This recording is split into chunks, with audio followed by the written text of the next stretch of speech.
Hello, everyone.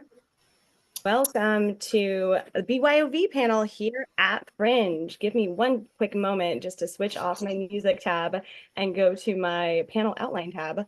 But my name is Lois. I am your co-festival director here at Hollywood Fringe. My pronouns are she, her.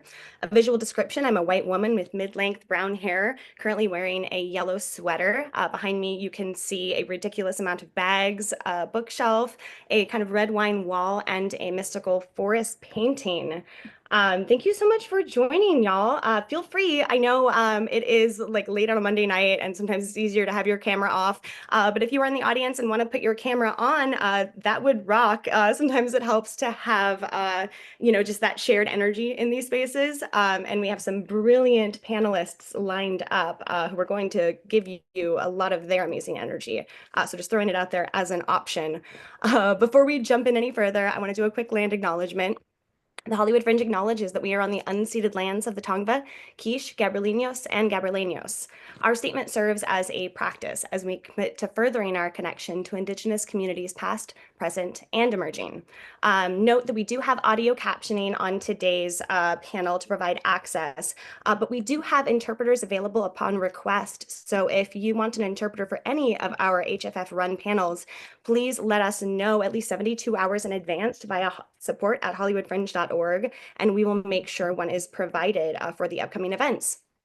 Additionally, this is being live streamed and recorded to our YouTube channel. So, hey to anyone who is watching from YouTube. Roddy, our brilliant artist services manager, is in that chat. So feel free to get involved either on YouTube or here on Zoom. Ask your questions, talk about things as we're going through the panel, and Roddy will be in there to moderate the chat. Okay, a few announcements before we jump into today's panel, which of course is going to be all about BYOVs or bring your own venues here at Fringe. But additionally, we're going to also kind of run into the immersive, the site-specific world, because so often the shows that are BYOV at Fringe also lean immersive and site-specific. And so we have so much experience on today's panel. We're also going to dive into that creative side of the BYOV experience. Okay, a few announcements. So registration is officially open. Y'all, hot damn, the 15th anniversary season is officially underway. Remember, you have until April 15th to register to be included in the printed guide. So keep that deadline locked in your brains. Don't miss a beat by making sure you're signed up for the Hollywood Fringe newsletter. Once you're registered for the festival, you will get added to a participant newsletter that will keep you up to date on everything going on. But in the meantime, make sure you're signed up for our general newsletter so that you don't miss any upcoming events or deadlines. All of our events can also be found at hollywoodfringe.org/events. We have a ridiculous amount of educational series, town halls, and networking events, all made to prepare you for your Fringe journey from A to Z. So if you're coming in as an artist, but maybe not a producer, these events are literally designed to make sure that you walk into June a producer ready to market, sell seats, and have a great Fringe.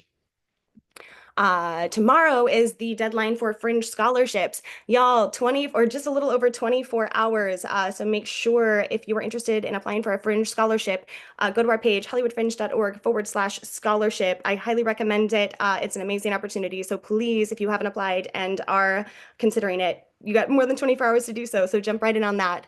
Additionally, we have our Artist Fund, which will be opening on February 10th, and that is for all local Los Angelinos who identify as low income.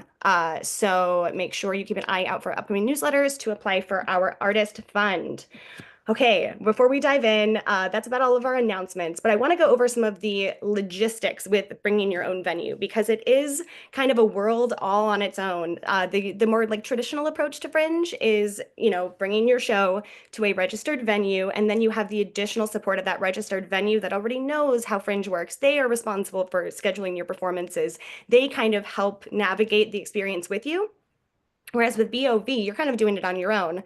So this workshop is designed to make sure you kind of have a full understanding of what that means on the Fringe side, and then additionally get the expertise from brilliant panelists who have done it successfully before to share the pros, the cons, and all of the beautiful things that will make that experience delightful for you. Okay, so starting with what is a BYOV? Step one, bring your own venue. That means that you do not want to work in one of the registered venues at hollywoodfringe.org/venues. It means you're either looking for like a site-specific space, that maybe is leaning toward more of your immersive setting, or it could also mean that you just want to work in a venue that's not currently registered. Maybe that venue doesn't want to do other Fringe shows, but you have a relationship with that venue. That's fine. This is the route you're going to go to.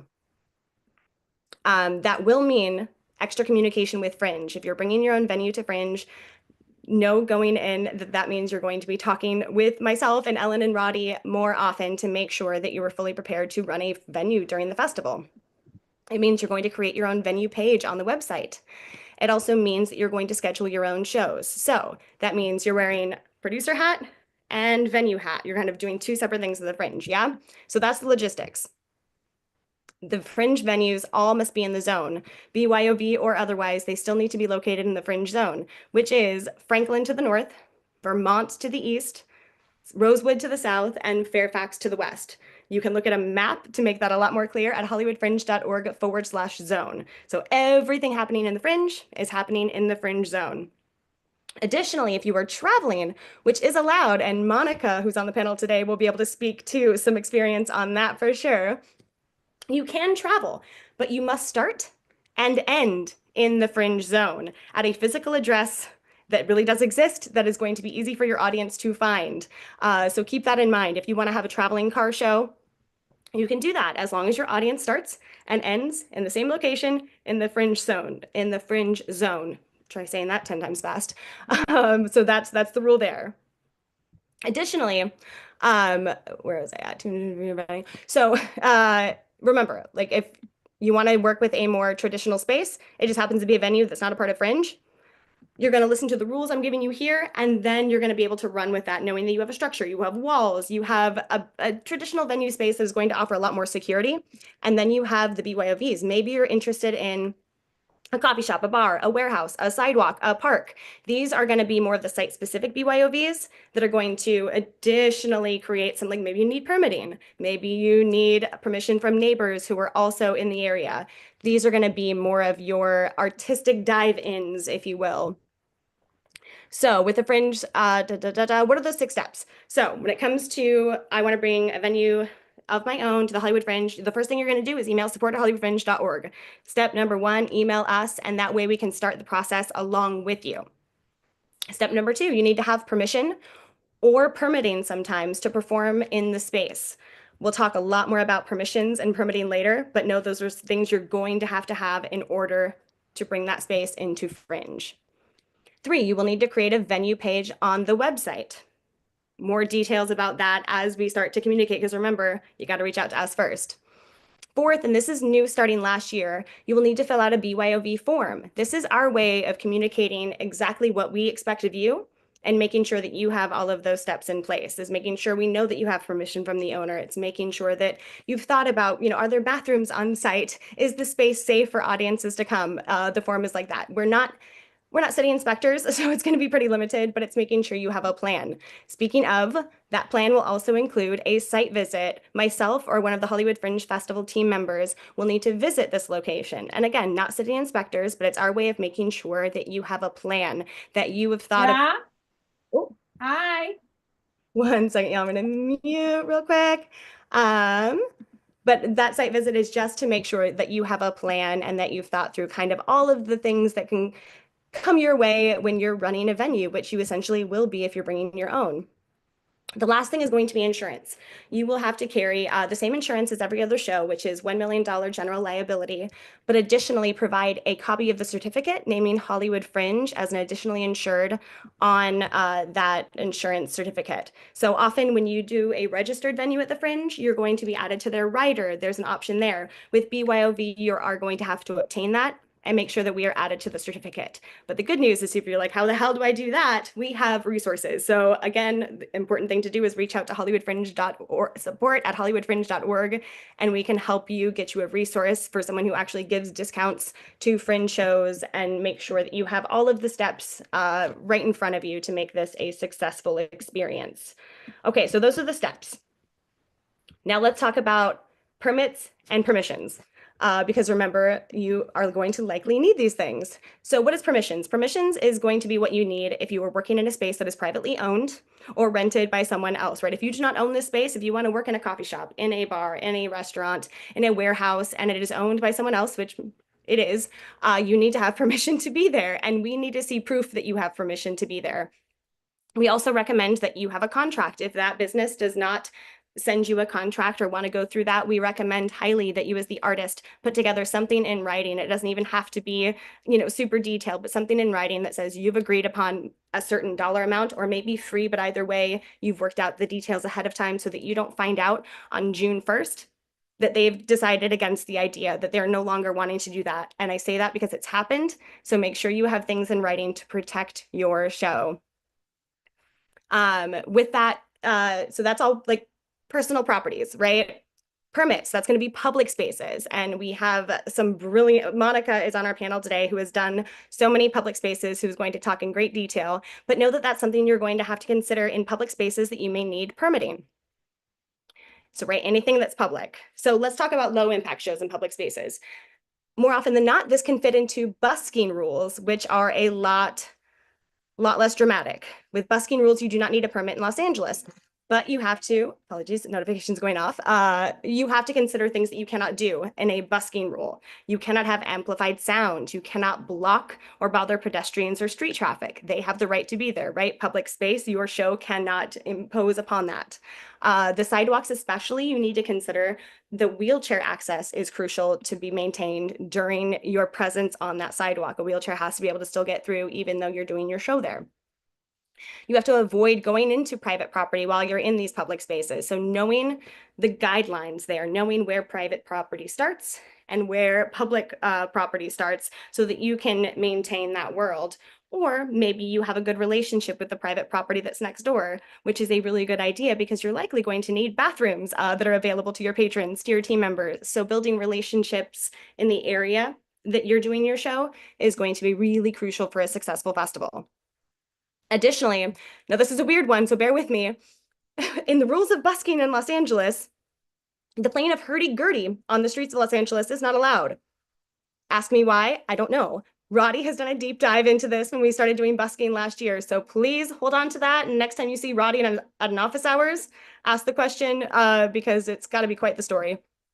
Okay, let's talk higher impact shows in public spaces. This is where permitting is going to be something you are likely going to need to consider and obtain. Larger events with medium to large size crowds. Think about these as events that are going to hinder the public experience in that open space.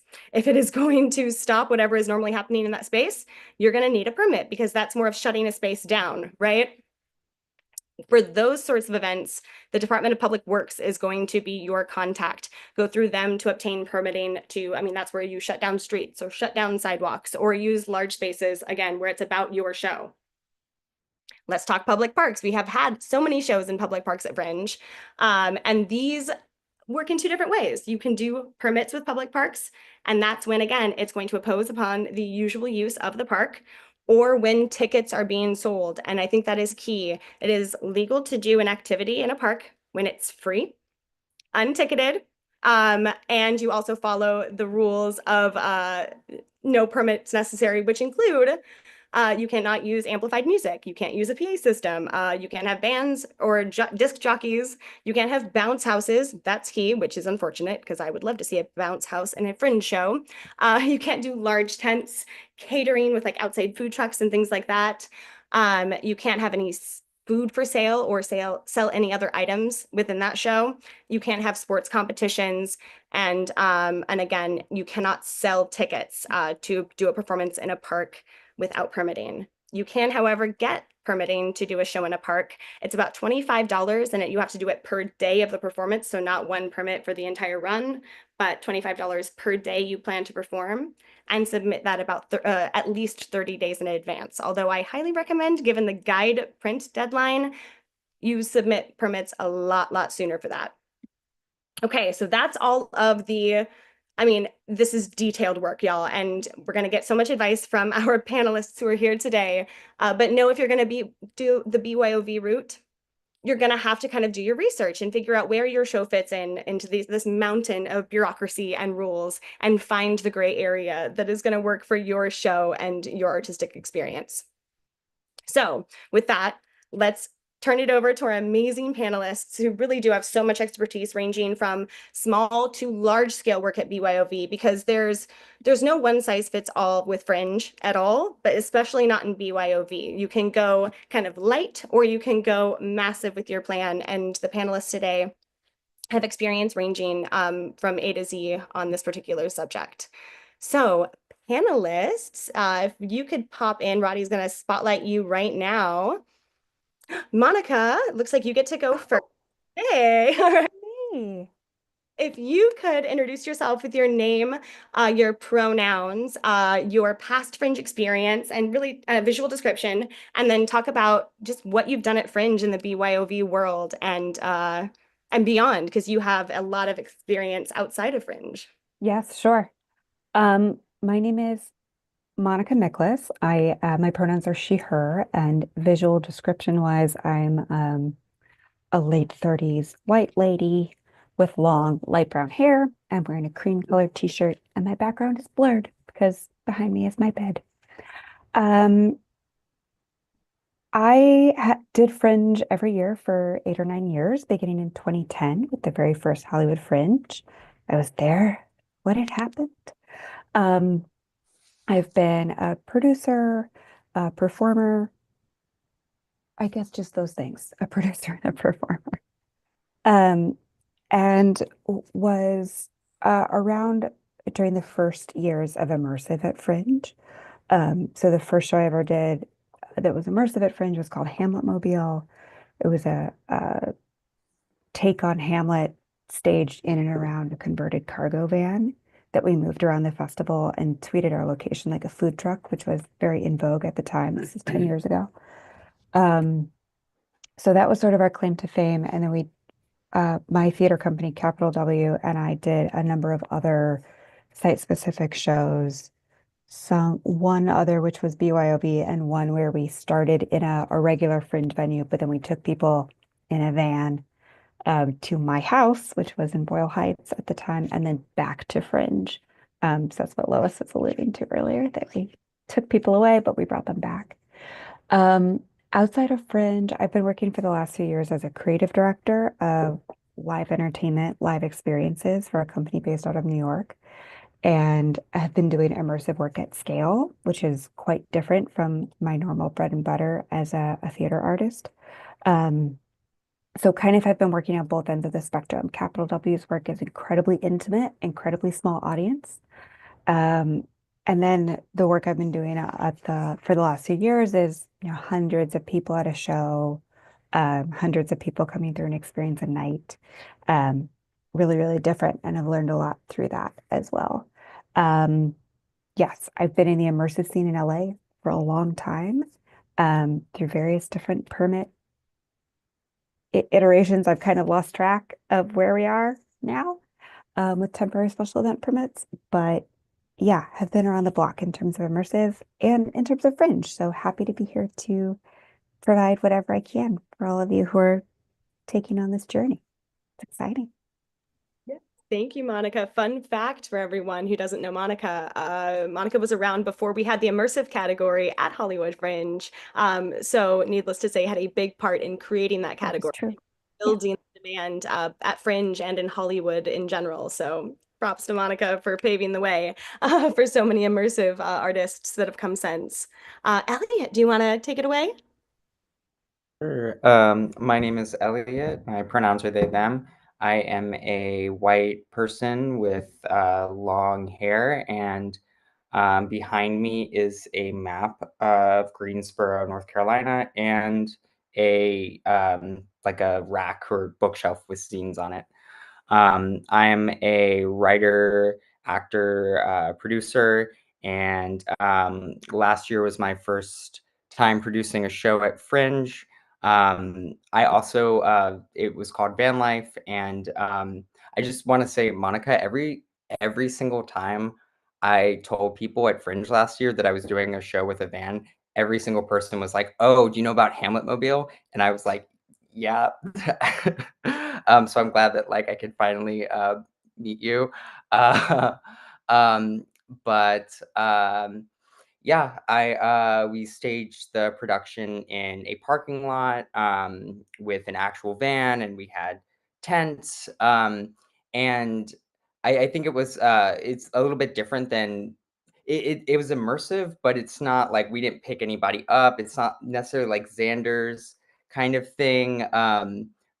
Where that stuff is like you're really going into the location and like moving around. Ours, we had staging. But yeah, super excited to be here and talk about my experience.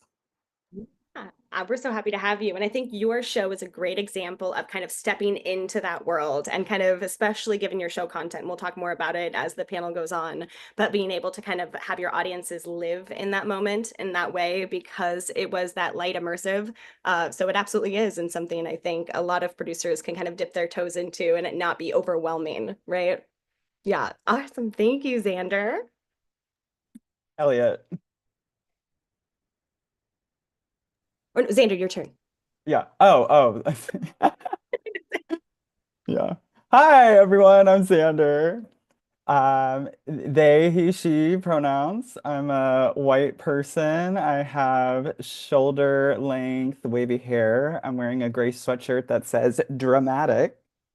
And I have a Zoom background of a theater stage. I like to have fun backgrounds when on Zoom.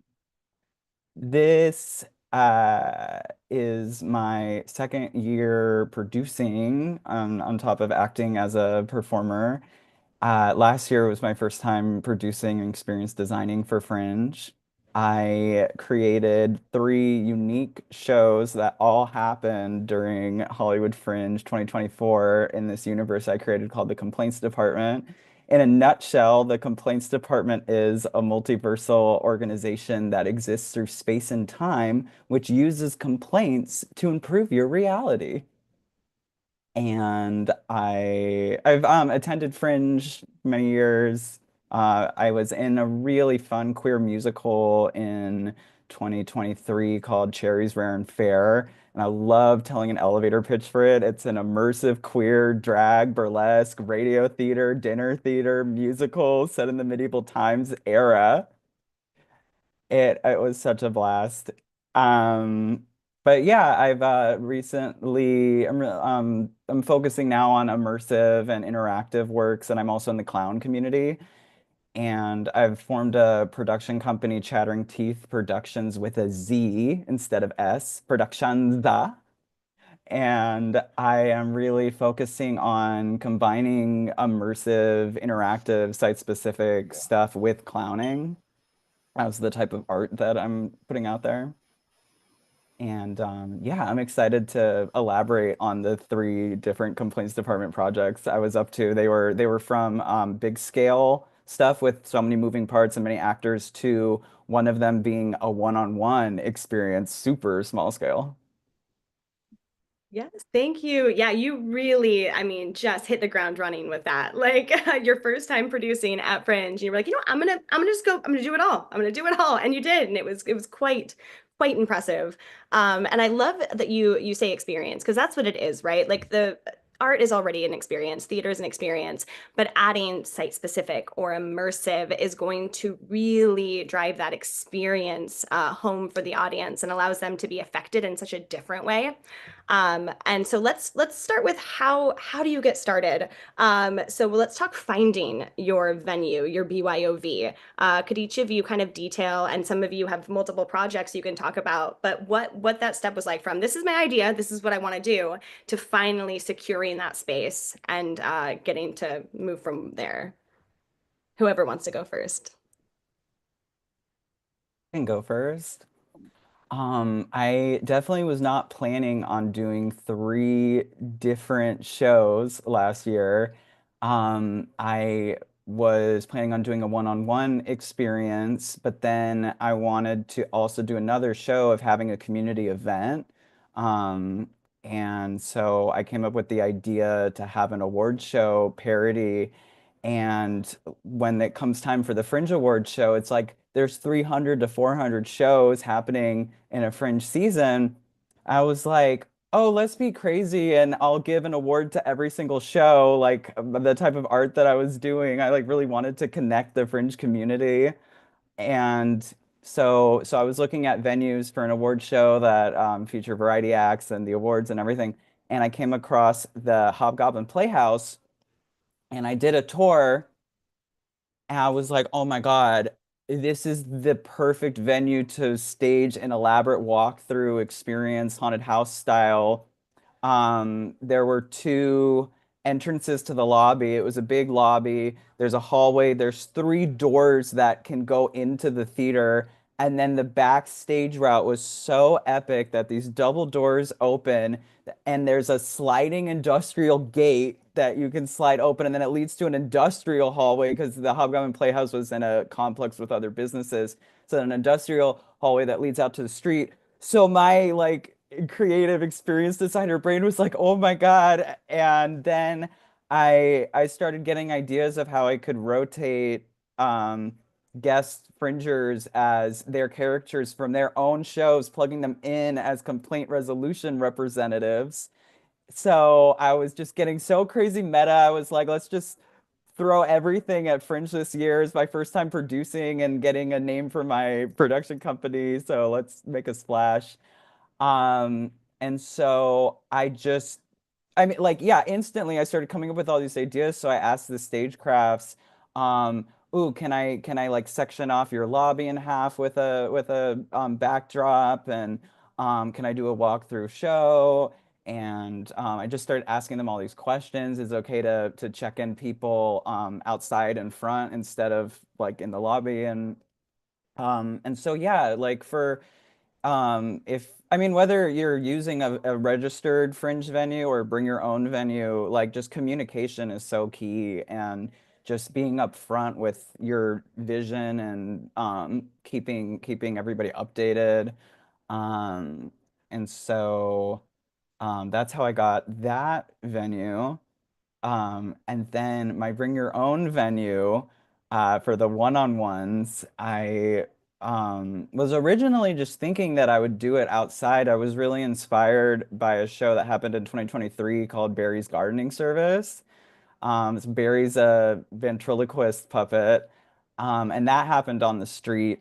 But I wanted to have intimacy between my character, the supervisor of the complaints department, with guests having one-on-one complaint appointments.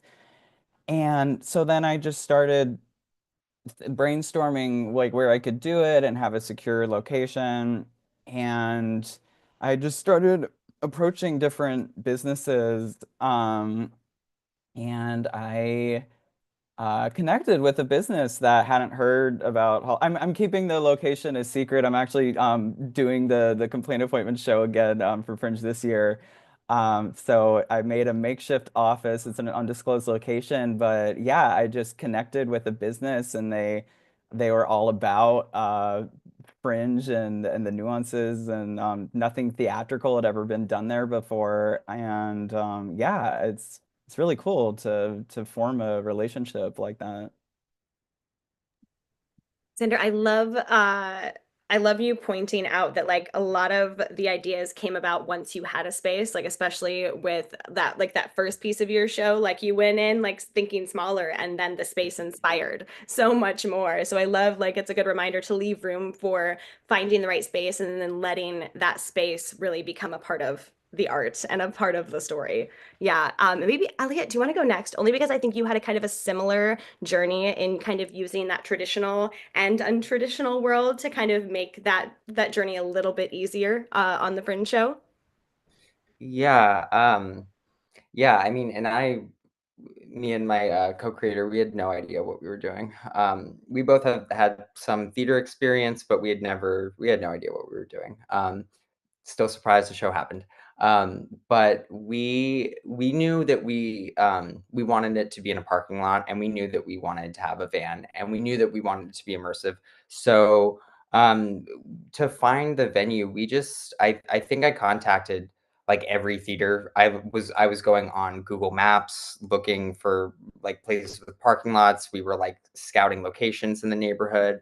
Um, and it was I don't know, we were just having a pretty difficult time because we would find a space that we really liked and then it would fall through. And we ended up renting this parking lot outside of the Jack's Theater. And it just, we thought we were gonna want a bigger space, but we got there and it was just perfect. And the play is set in Venice Beach, and they just had like this beautiful beach mural there. So it was just really, I don't know, it just felt very, very special. Um, and yeah, it was really, I think, getting into the space and really seeing it because we had a general design with some tents. We kind of knew what we wanted, but I think it was the more we were in the space, and even once we got the van, once it just like completely transformed everything. And I think um, just a lot of that, like the choices came out in rehearsals. Um, and Yeah, I think just I don't know. Like I said, I've never produced another play before, like in this capacity, and I just feel like, especially if it's like you're bringing your own venue, you have to be able to be really flexible. Um, and like kind of like Xander was talking about, just like being really communicative and like just I don't know, seeing what happens and like just fully diving into it. Um, yeah, yeah. And I think we also, if we were to do things differently, I think that we would have maybe branched out to. I'm really happy we found the space that we did, but also I think it would have been cool to like reach out to parks because I think that was because of the nature of our show, which involved homeless young people. That would have been cool too. So I just think there's so much you can do. I don't know. I had so much fun. Yeah, and I want to take it back. I said, you took the like it's a slightly easier road, and it really wasn't. I remember you like reaching out to so many parking lots and hitting dead ends. So you really like you busted your ass and you made it happen, like you and your team, all of the props. Can I ask a quick follow-up question? For those that are looking to go the route of just like cold calling or cold emailing, what Mhm. were the major bullet points that you asked in those initial emails to try and retain these parking lots from places you didn't know? Yeah, we were just very brief but specific about what we were looking for. Obviously, saying that we were um, a part of the Fringe, and a brief synopsis because what we were really trying to find people also who kind of believed in the story that we were telling. Um, but what because everything is so, and I think we started like looking for venues maybe in February or March, beginning of March. And it was hard to get responses a lot of the time.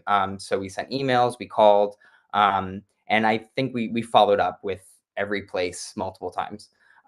So I think just persistence and like everyone's really busy, so it's like I think with most things in the industry, it's like put as much information as you can in the subject line, just so people will see it. They know that you're like looking, you need this space, you have maybe this budget, or you this is what you need, and yeah, just go from there. Yeah, I love that. Thank you. Monica, so many shows to choose from here. I know. Um, I mean, with Hamlet Mobile, we like Elliot, like you, we sort of started with the van and then went from there. Um, I will say a lot of the times I was doing weird venues at Fringe, it was before the current era of th things. It was a little bit more Wild West at the time. So with Hamlet Mobile, it was true guerrilla theater. We didn't have permission. We were just parked on the street. I mean, we were just in regular parking spaces. Um, but perhaps that's a bygone era.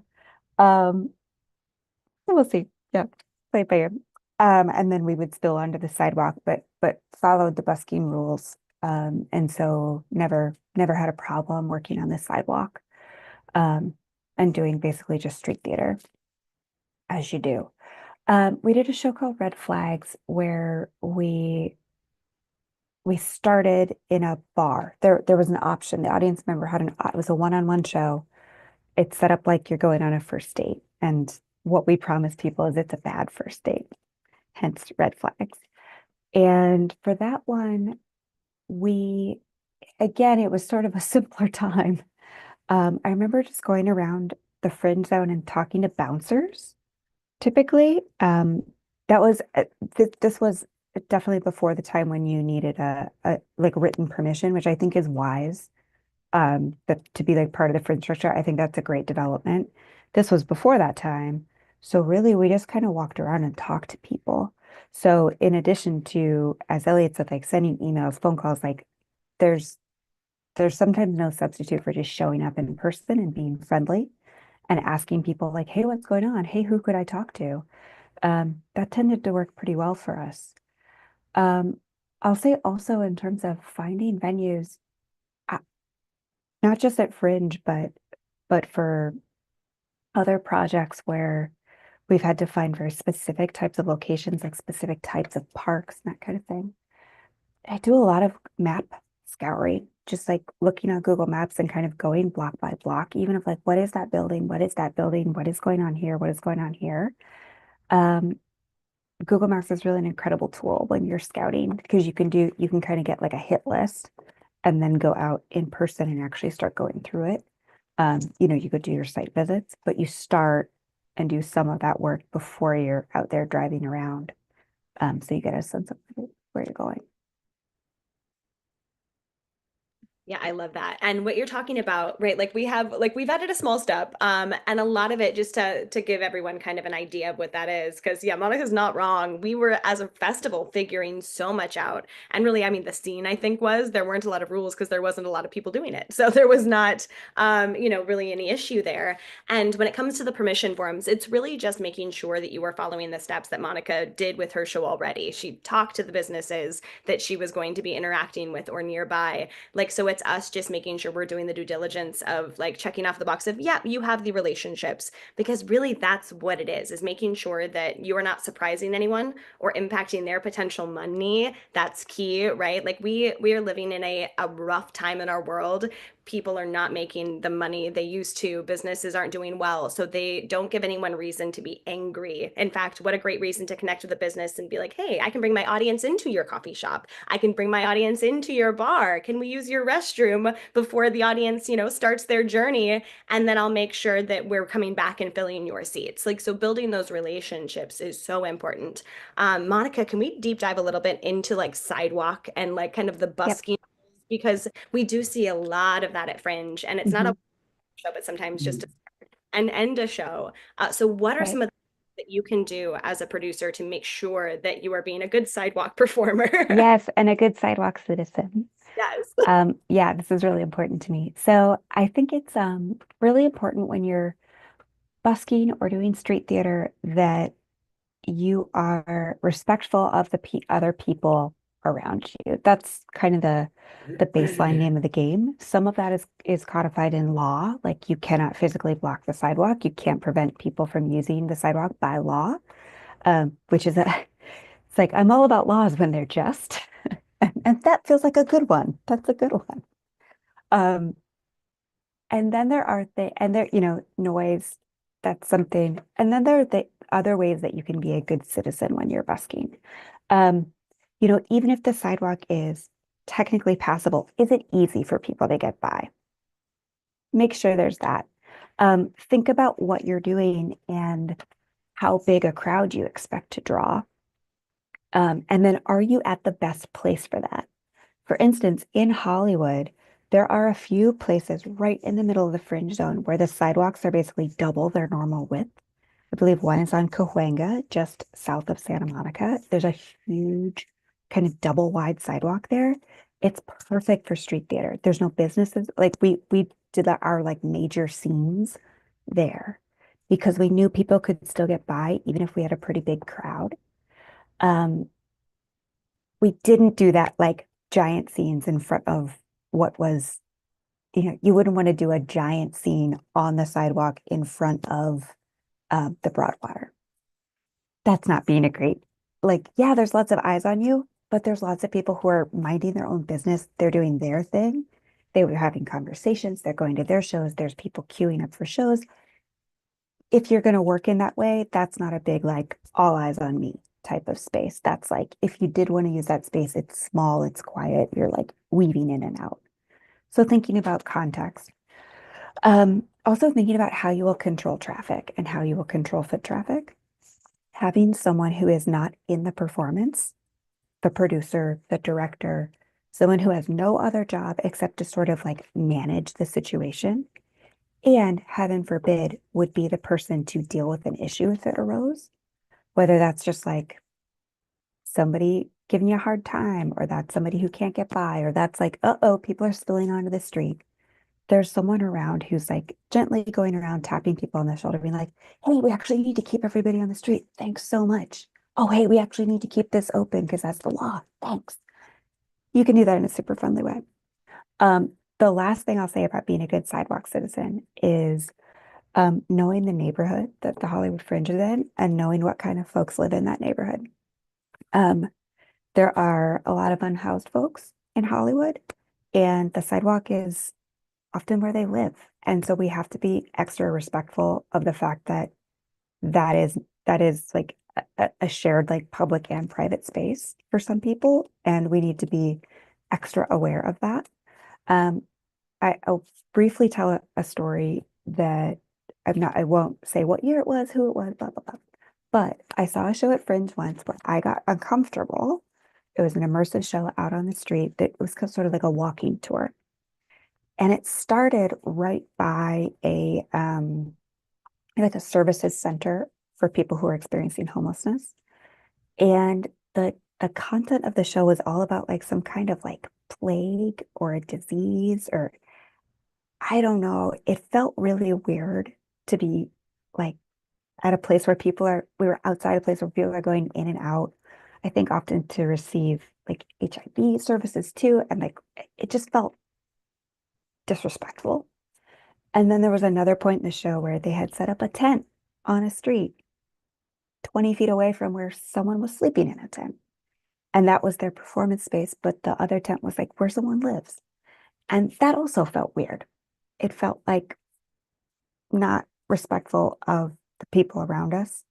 And Elliot, I'd actually be really curious to hear your thoughts on that, because it sounds like that was what the show you made sort of dealt with some of those issues too. But all that's to say is like it's not that you can't talk about issues of homelessness, but if you think about where you are and think about the context you're in and who the other people are who share that space with you, and if they walked by and heard your show, what would they think? That kind of, that's my Um, spiel.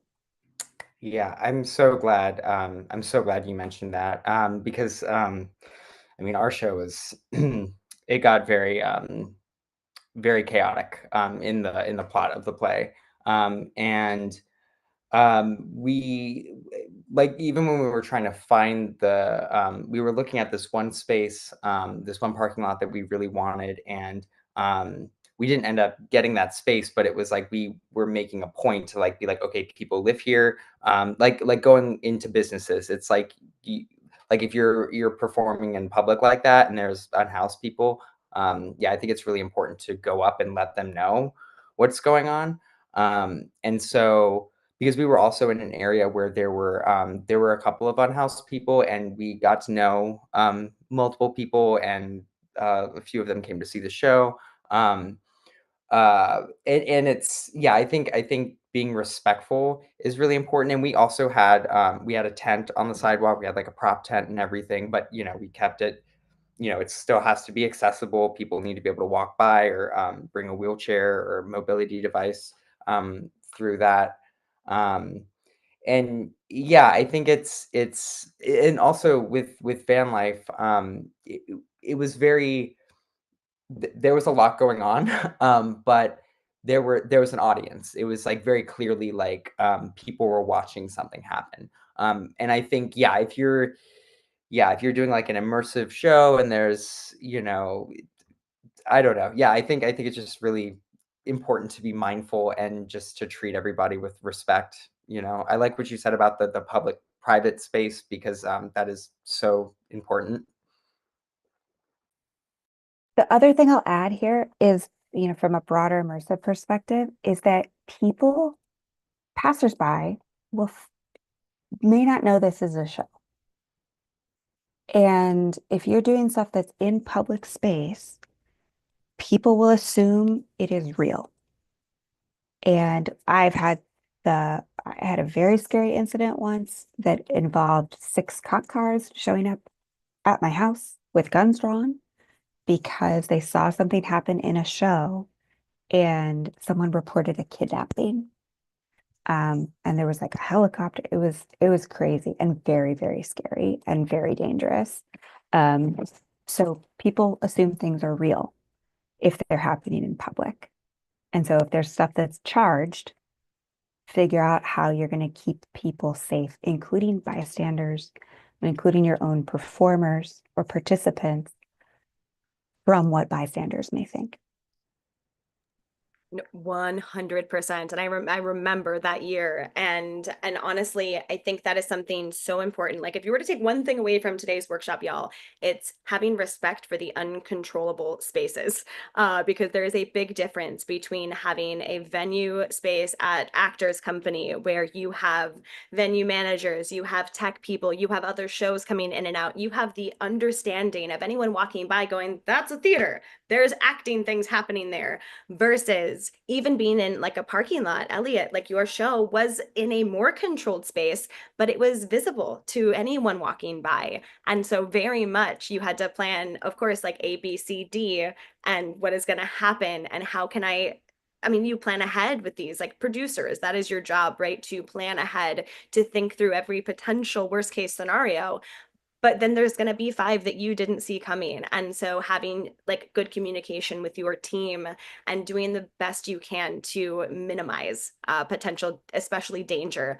And I want to bring it back to something Monica said earlier, is having somebody present who at least plays that role, right? Some venues have security. So who on your team is not responsible for being in character, continuing the performance in some way, and just managing and keeping eyes on your performers. I think that was something to the show that you're referring to that I will also refrain from, but like that can be very scary if your performer is in character, but in a situation that, again, people who are existing do not know, that can put the performer in a lot of danger. So being very cautious and overly aware of the potential, what things look like, so that your performers are safe.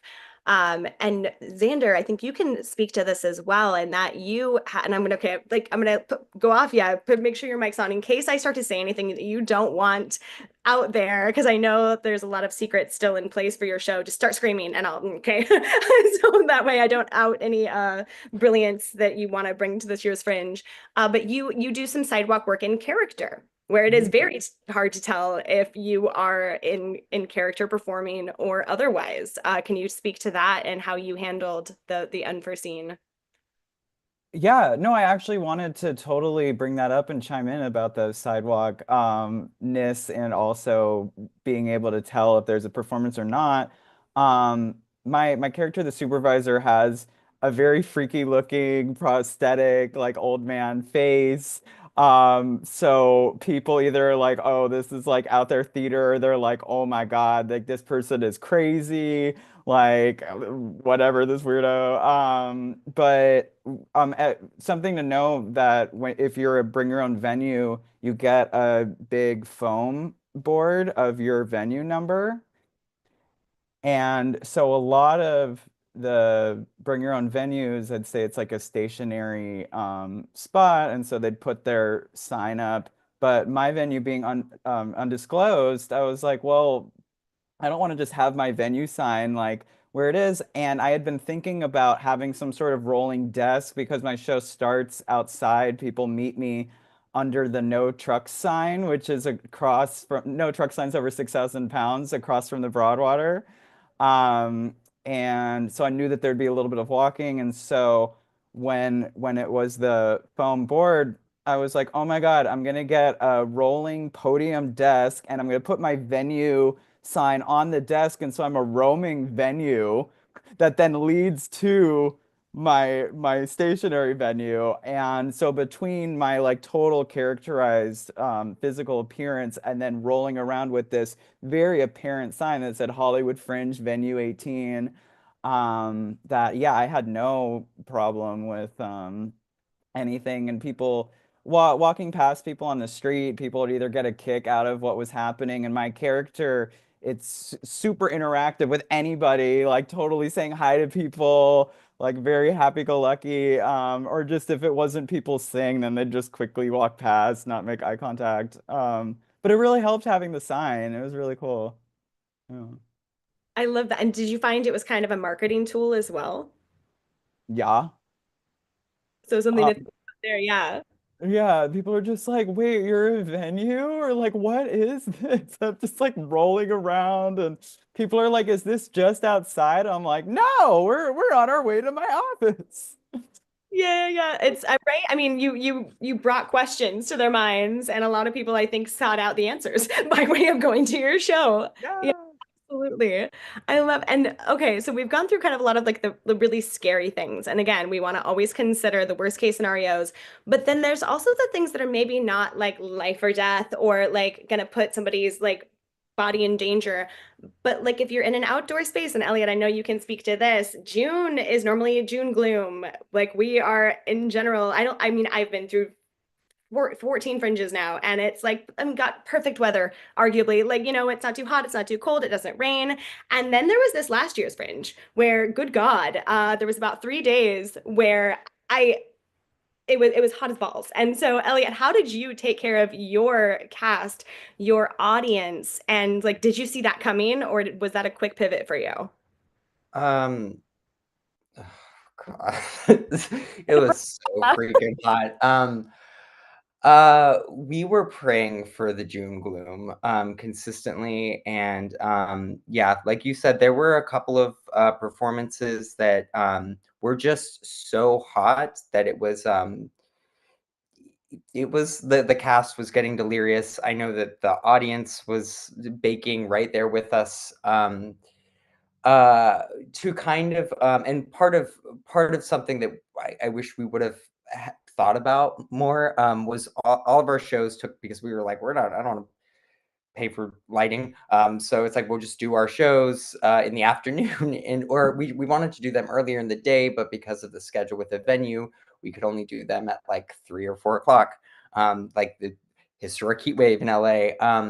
And so we provided because we really wanted to just if we were asking people to sit outside for 90 minutes for a show, we just wanted to like, I think we gave people like sunscreen, and we had like bottles of water and coolers just for people. I think I don't know if we had fans, but we got pop-up tents, and there's only so much you could do. But the cool thing was that it did create this effect where it was like, well, the characters can't go inside on a hot day.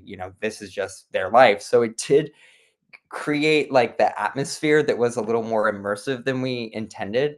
But yeah, I think if you're gonna go outside, definitely think about the time of day and prepare for that to happen. And then just I think what really helped is people because we were very clearly trying to like make people comfortable. I think people were a lot more willing to engage with the story and with the whole thing because um, they're being taken care of as much as we can. Um, so yeah, thank you for I forgot about that. That's crazy. I did not mean to bring that trauma back up at all. But I could say I was genuinely because I was there, I think, on the hottest day of the festival, and I was very, very impressed with how you handled that. Like I felt taken care of as an audience, and I saw like your full team, and I just felt so bad for the cast who was running around, but I could definitely see that you did everything possible to make sure people were as comfortable and safe as possible. You kept people hydrated. And I agree. It was one of those like I heard one person complaining, and I was like, well, imagine not being able to leave the show. Like, like, and it was, and I did think like I was grateful just as a human to experience that human experience in that way, and that made the show really sink in. But legally, I'm so thrilled at how you took care of the audience and made sure they were safe throughout the process too. Let's continue to talk about audience safety, but switch into kind of the comfort side of things. And so we're going to lean again, most of our BYOVs do lean immersive, and all of your shows had an element of immersive theater. So how did you prepare your audience, not necessarily, like I said, safety, but in making sure they understood what to expect and they could show up on time, prepared for whatever that experience was going to be, but without spoiling the surprises. Whoever wants to jump in first, feel free. I could take that. This also gets into, this has a marketing component. I think that of, advertising properly what people can expect at your show. Are they going to need to be moving around? Are they going to be in one place all the time? Will they need to go upstairs or downstairs or get in a vehicle? Um, all those kind of things. I think there is, there's a huge benefit to the field, to making work that is as accessible as possible. And then, and at the edge of that, I think there is room to play with things that are, like, for instance, like getting in and out of a van. Like that is not accessible for every audience member. Does that mean you should never do a show where that's required? I don't know. That's a thing reasonable folks could have a great debate about. But we landed on the place of like, no, we're going to make it accessible as we can, given the physical reality of the space that we're working in and of the core experience. So part of it's marketing. And then once people arrive on site, reiterating any sort of comfort needs that they need to know up top. For immersive, for me, that's often, when will folks be able to use the restroom, and where are they accessible during the show? Are they accessible before the show? Sometimes, like in our work, oftentimes they're not accessible before the show, but then they are during, because you're in the playing space. So we tell people exactly what the deal is. Like, you will have an opportunity between this time and this time, and then again at this point. And in the middle, no go. Plan your life. And then also access to water, I think, is a big one as well. And then you get into onboarding, things like, occasionally with immersive, like claustrophobia comes up, like actual physical phobias. If it's like that level of, I tend to warn people at the marketing stage and point of sale and when they arrive. If it's things that are more content related, I tend to try to do a good job of letting people, like emotional safety. I tend to try to write a good description that will let people know like the level of seriousness of the show, and then let them figure it out from there. But again, that's one where like reasonable people can have a reasonable debate about what the best practice is. Yeah, absolutely. Oh, go in, Xander. Yeah, theatrical in-world onboarding. I mean onboarding in general, but with like immersive, I feel like it's best to have an in-world, like in the terminology and the vibes and everything. So for all my shows, the complaints department customer service emailed audience guests, and for um the walkthrough show, which was like the haunted house style, going through the entire venue that we customized. Um, the like little elevator pitch description for that show, I really thought about to just try to get it somewhat clear for people going in. So I said that experience was a wonderland of red tape corporate office satire run by an array of zany characters and clowns via immersive, interactive, ever-changing world elements. Um, and I mean that is a lot of gobbledygook, but then people that went through it, they're like, oh my God, that really was accurate, because they were going to these different worlds and these different spaces, and it was like a rotating cast of all these performers. Um, but yeah, in our onboarding emails would say like when, where, what, bathroom, very much, yeah, relevant. I wanna read the description of our or bathroom thing. And this was what guests were sent for the walkthrough and the one-on-one complaint appointments. Please use the bathroom before you arrive. For the complaint appointments, we said that there's restrooms at Hudson Cafe in the Broadwater. If you decide to use the bathroom during your complaint appointment time, or yeah, we are not liable for any metaphysical damages resulting from being sucked into an eighth dimensional multiverse where you will be swarmed by toxic positivity. Um, and so, yeah, I didn't want people using the bathroom for the complaint appointments because it's like around a 30-minute experience. So I didn't want to take time away from that. But my own venue did have a bathroom because, yeah, you have to have a bathroom. And the Hobgoblin Playhouse, we didn't want people using the bathroom at all if possible because we were needing to set up everything. And then with the show going through, it'd be awkward for audience members to pass like these intricate moments. But and then yeah, I actually don't know if we ever had bathroom logistics for the walkthrough show. But the awards show was chill. Like we like the lobby was a lobby and people could use the bathroom without disrupting anything.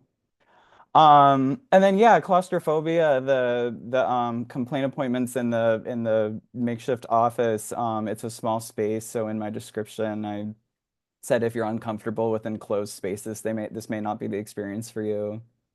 But yeah, just like as much detail as you can without, if you're trying to keep something secretive, then sure, keep it secretive, but also like any important stuff, like making it clear of like, oh yeah, this is a walking experience for some of the time you're gonna be standing, for some of the time you're gonna be in an elevator, but like the show is accessible. Um, and but and for our for the walkthrough show, our box office was outside, and I had an actor that was in world box office receptionist, like with the at the rolling podium desk, and she was checking people in, but then she was also doing in-world onboarding and doing icebreaker activities and just keeping flow happening before we would open the theater door and let people in. So yeah, that's a nutshell of how I handled all that. Yeah, I love that. And I think it is important to talk about like accessibility. Monica, you're so right. Like diving it back into what you were saying about like some shows are not going to be accessible. And that is okay, y'all. And I think it's really learning how to be like give full disclosure to your audience. And that's what's important on the Fringe end. Like we do have flags set up on the website over the last couple of years. This is actually pretty new, Monica, but our goal is to be fully transparent. That way nobody walks into a space and is surprised by the lack of accessibility or the lack of comfort they experience in that space. And so I think like it's just about being completely honest, naming your limitations. Don't try to do something you haven't tried before. Like a dry run is always a good idea. Think through it, do it yourself, and go, can all of these things reasonably happen before inviting an audience into that space? Because building trust is how you keep an audience. I think that's more of like a big picture artist point to make is if your audience loses trust in you, if they come to your show and nothing is how it was described, they don't want to come back. They don't like, and I'm gonna name as someone who I fucking adore immersive theater, but I'm terrified of it. Like it is absolutely like it's something that's kind of known. I love it with every fiber of my being. I fought to have it be added as a category when I was on staff at the time. But I get very nervous. It does not, every part of my person just wants to crawl up into a ball and cry a little bit. And so it is really helpful when I'm able to kind of to read about the show to find out like, okay, the more I know, the more comfortable I am because I'm that level of OCD. And so when I'm surprised, I do tend not to go back, not because I don't think the work is amazing, but because I know that I'm going to have a wee panic attack. And, you know, that show is not for me. So I think, yeah, honesty, honesty, honesty. Okay, Elliot, so sorry to jump in there. And if you don't mind, talk about, like, we're talking about onboarding. Can you add in your really special offboarding that you did with your show? Because I think that is something that is just worth, like, shouting from the rooftops. I thought it was absolutely beautiful. Um, yeah, absolutely. And yeah, y'all are both like bringing up so many good points that I totally forgot. But yeah, I just want to reiterate, especially if your show is dealing with like very sensitive content or like controversial stuff, definitely you want to give people all of the content warnings, give people, I think it's really important with immersive theater is to just let people know like they don't have to participate. And if there's like a way that you can say like, hey, if you don't want to participate, hold your hand up, or do something like that, because it's not for everybody. And for instance, with van life, it was on those really hot days we would let people know like, okay, you come here and we will provide these things for you, but just it's gonna be freaking hot because it's June. um, and yeah, the offboarding. Yeah, so one thing that was really important for our production is kind of we were trying to do like a Brechtian thing. But we ended each show by distributing hygiene kits to each audience member, and then telling them like, okay, now you go out and you give this to one of your unhoused neighbors in LA. And I think that, and with having the actors also, just from the moment people, because we were trying to create the atmosphere of like you're here in the parking lot, you're with these characters. So just having the actors just in character the whole time. I think doing that and then closing it off with like giving people a mission. I think I don't know. I keep thinking about how like creating atmosphere is so important. Especially I think with like BYOV, because it's you go into a theater and you kind of know you're going to be in a theater, but like anything you can do to kind of like bring people closer into the world, I think is really important. Yes, 100%. And I love an action item. I think especially like we live in a world where we're desperate for an action item, right? We're having constant debates and I mean, there's so much shit happening. And I think the more that art is able to, of course, provide like that opportunity to change your heart, your mind, but then also what to do next. I think that is so important to really keep that motivation forward. So yeah, I was just very impressed. I kind of want to stick to the conversation of safety, but take it kind of back to the rehearsal process for immersive work. So when it comes to, we've been talking about how to make sure your audience is protected, how to make sure in the moment of performance your artists are protected. How do you rehearse for those unforeseen, like more emotional safeties? Like how do when you don't know what the audience is going to do when you're immersed in that? I see Monica talking. If you want to jump right in, I know you have so many stories here. Yeah, this is one of my favorite things. Um, yeah, immersive rehearsal processes are really special and they really require a lot of actors because I have found, I'd be curious, Xander and Elliot, if you have found this as well. I think there is the line between performer and character is thinner. It's a blurrier boundary in immersive than it is on stage because as you improvise, you're having to pull so much from yourself to be there in the moment with the audience. And you're engaging in eye contact. You're right there with them. Like your body is so much more on the line. And so you feel things in a different, much deeper way. So the first step of that safety is creating like for lack of a better term, a safe space in rehearsal where everyone can kind of, just come as they are. And also really encouraging people to develop a practice of letting it go at the end of the day. You really can't dwell in it. You have to like onboard, offboard from the rehearsal day. Um, and then we do a lot of scenarios in our work. So when we get into the place where we're running sections of the show, we have people who aren't in that scene, or we have the director or the producer, the stage manager, whoever else is in the room. They play audience members. And when I'm directing, I usually give those people secret assignments of like, hey, I need you to be like, I'll take them aside and be like, I need you to be the audience right now, and I need you to be a good audience member because that performer's still getting their sea legs, and I need you to just like be a supportive audience member, let them practice what that feels like. Or it might be like, they're ready. I need you to never stop talking. Like, don't shut up. Or I need you to like try to break the show. There's also, or like be a snotty kid. There's all sorts of things, and it can be really fun. Um, and then you kind of let them loose and you just keep playing it and keep testing it. And then you go into test audiences where it is the public, but it's like a we like to do kind of like friends and family test audiences. So they're super friendly audiences that aren't going to try to break the show unless we tell them to. And you do that for a few rounds of play testing, and then you go to real people.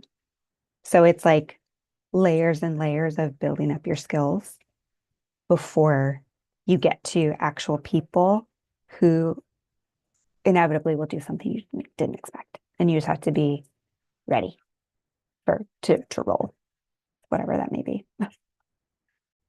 And I think it's really worth noting, pay attention to who your audience is. Like, is your audience going to spend the hour before your show at a bar? That's going to change how they exist in that space. And also with Fringe, remember, like I think it's a pro and a con because I've seen it work for better and worse. But a lot of your audience are going to be artists. Sometimes that means they play really nicely. Other times it means they like the spotlight, and Yes. that can really Fanciful audience members often at Fringe compared to the normie world. Yeah, so you almost have these additional like rehearsed players without the plan to have that in the space. And also people you may know. People, if you're part of the Fringe community, people you may know quite well, which also does something different to the performance of like how do you react when it's like a good friend or like a really strong acquaintance from Fringe world. Hard. Yeah, 100%. Xander, how did you handle that? As I mean, you wore so many hats. Like, how did you practice leading up to your final performances?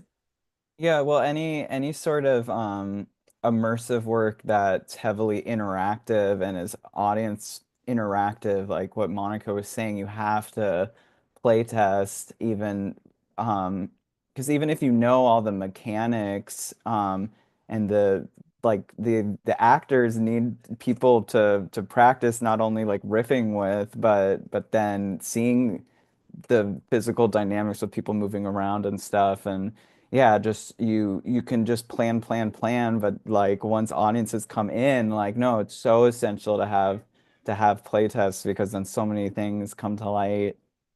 Um, yeah, we just play test, did our dress rehearsal. We had test audience coming through, family and friends, as Monica was saying.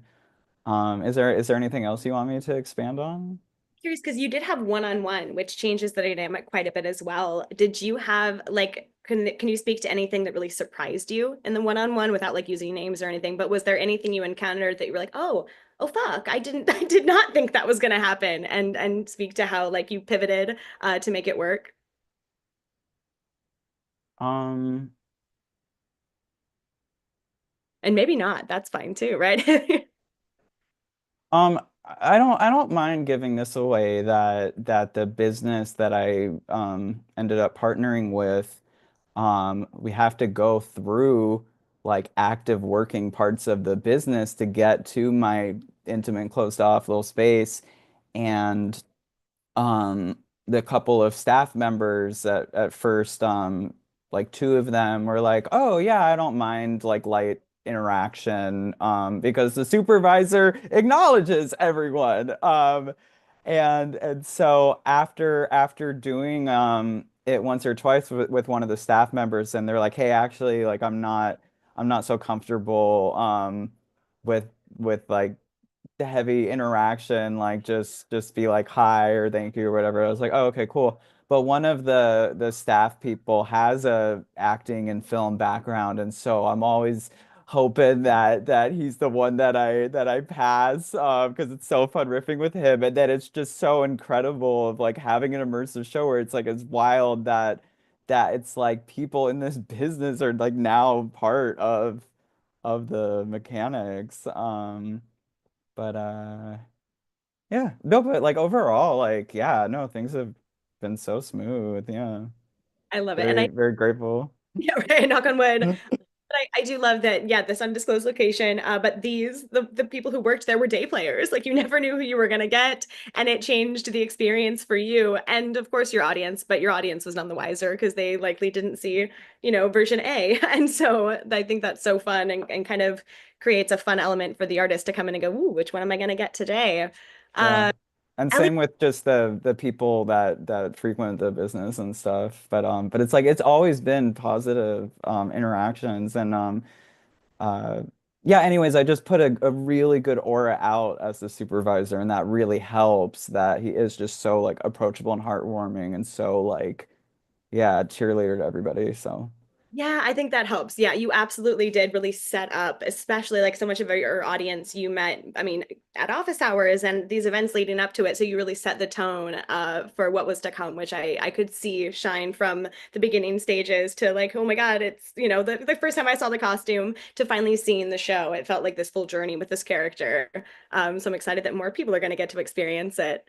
We're gonna kind of like switch gears lightly, but stay in the same world. Because Elliot, you had it wasn't like a fully immersive piece, but there were certainly elements that pulled the audience in. So, like we talked about, for my more wimpy immersive self, this is the perfect balance where I can go and take part in a little bit, but not so much. Can you talk about how like you started with the script and started to develop these pieces into the show to create that immersive light? Yeah. Uh, yeah. The story came into being kind of actually because I was in 2022, I was just going to a lot of Fringe shows, and I was like, okay, this is where the art has been in LA. That's crazy. Um, and so I saw a couple of immersive pieces, and I really wanted to do something like that because I've done site specific theater, but never produced anything. And so it just started. I was like, I want there to be a play with involving homeless people who live in a van, and I want the van to be broken, and I want people to have to push the van across the stage to move it. And that's kind of where that's pretty. It's like this is the mechanics or the gimmick of what I wanted to do. And then the script, I had a really great co-writer, and once we kind of got like the plot and everything and we had the first drafts and we had something like, okay, this is a story we wanted to tell, we just kept we would routinely go through it and be like, what like more, how can we like maximize this, and just any ways that we could like engage the audience, and again, people were sitting down the entire time for the most part. There were some, except when people were moving the van, but um yeah, I think just anytime anytime we could make the audience a character kind of, or make the set a character even, we we like made pancakes for everybody, and like I don't even remember, we passed out a bunch of stuff, people were coming on stage, uh the there were some very I think very difficult scenes that were very realistic from the feedback that we got, which is great. But because they were so intense, just thinking about like safety in rehearsals and stuff like that, and what Monica, you were saying about just like being able to like offboard afterwards, is really important.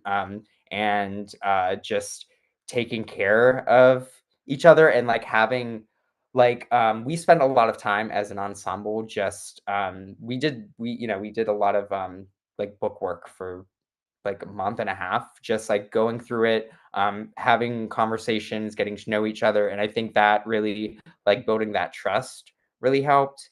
And also because we knew we were going to be outside, we made a point to we held rehearsals on our roof, just so that we could have an idea of like, this is what it's going to be like.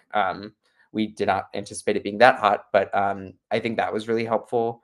Um, yeah, I think I answered your question. Yeah, absolutely. And I remember, yeah, the food was such a fun bit because, right, it was one of those like I didn't feel like a character in it, but I felt like, or I felt like I did feel like a character in it. I just didn't feel responsible for anything. I think maybe that was the shift in my like brain is I didn't feel like I could make or break the show, but I got to still be a character in it, which was a very safe space for me. And I think for others as well, they got to kind of dip their toes in, which was really delightful. Okay, and I think we didn't really cover this, but it's a quick point I'd love to make. Did any production have like a safe word or something that they used in those worst case scenarios? Monica, I see you nodding. Yeah, I honestly can't remember if Hamlet Mobile did. For every show we've ever done, we have an emergency plan, like a safety plan.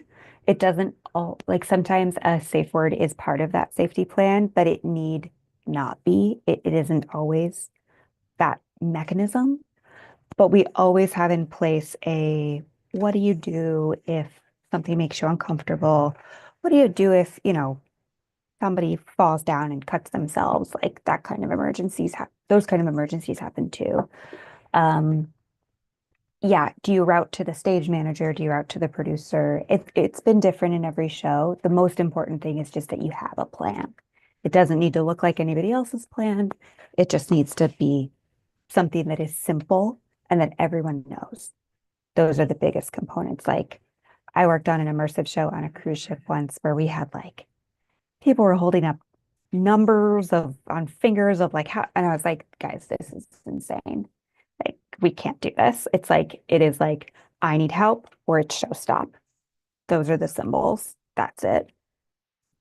So you can flex it depending on what your scenario is. For red flags, we didn't have a box office. The audience member would arrive and just meet the performer. So we had someone else in the same space with them, um, who wasn't like watching them necessarily, but who was always right nearby and always parked in the same spot. So the performer, if they ever had a problem, they would literally just walk away and come to the stage manager person. So that works too. Like a physical system can also work. Um, Happy to talk more about how different numbers of things do. I'll stop there. No, I love it. I feel like right, but it's something that maybe people don't think about until the moment I'm like, "Ugh, I wish I had this. Because you can get lost in the story. That's the beautiful thing about artists, right? In the midst of a story, you do get lost in the act, and then sometimes it's easy to miss like the discomfort, or my God, are they really in the moment today? When in fact, maybe they're really in trouble and they're just not able to say that. So having those a symbol or a word in Yeah, place to make that very clear is always a good idea. And Helen, any cast, right? It doesn't have to be immersive. Like totally.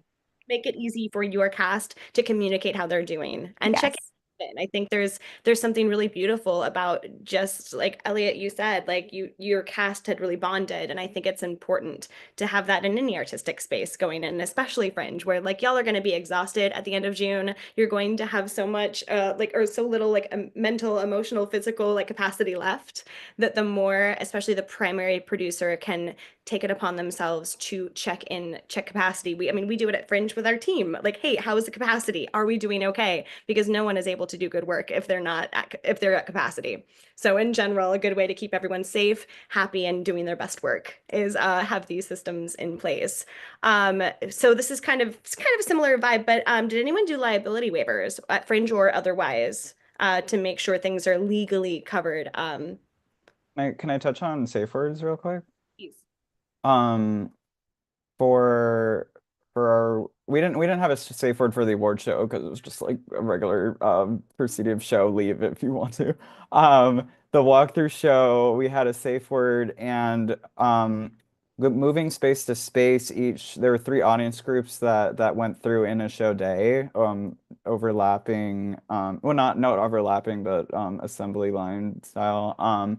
And they each had a tour guide that was taking them to each space, and then stuff would happen in the space. And so either the tour guide, if an issue came up, could then leave the space to talk to people, or we did have a production assistant that could also help with escorting. But to my knowledge, I don't think we ever had to escort anyone out. I know that like at least one person just left on their own accord. Well, yeah, so I guess that like yeah, they were told like go this way.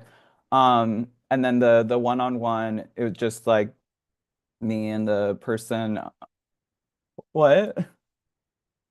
There was a kitty cat. I'm so sorry. Oh, I didn't see it. So sorry. I'm so sorry. Yeah.